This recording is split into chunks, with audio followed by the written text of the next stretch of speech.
Greetings to everyone. So last class we discussed about in situ conservation of biodiversity. Now we will go for ex situ conservation of biodiversity.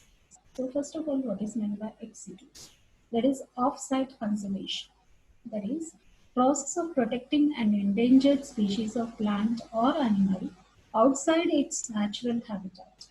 That is, by removing part of the population from a threatened habitat and placing it in a new location, which may be a wild area or within the care of humans.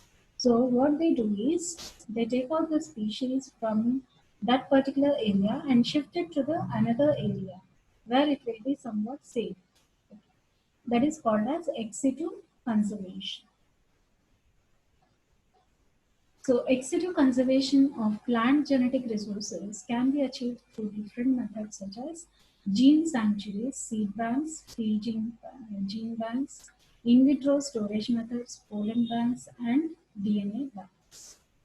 So, gene sanctuaries are the genetic diversity is sometimes conserved under natural habitat.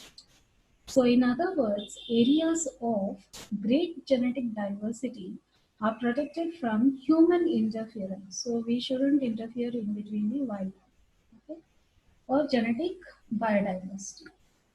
So, gene sanctuary is generally established in the center of diversity or microcenter.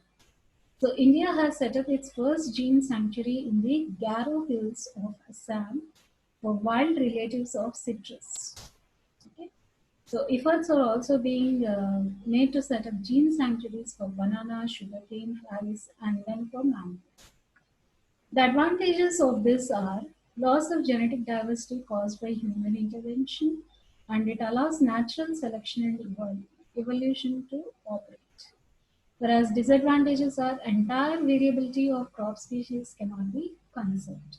Its maintenance and establishment is a difficult task. Then superior germplasm plants, that is gene banks, are also called as germplasm banks. So it is a place or organization where germplasm can be conserved in a living state. Okay? So in the form of seeds, pollen grains, or in vitro cultures.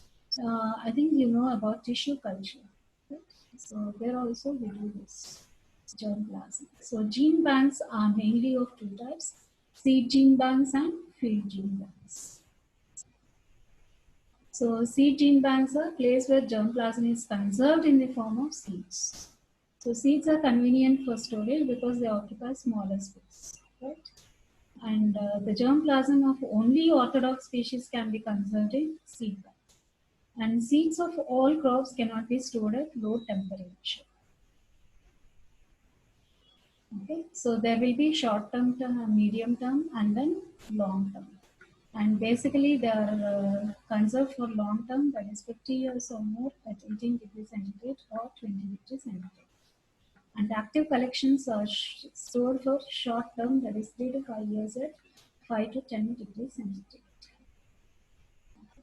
So this is about the ex situ conservation of biodiversity. Thank you.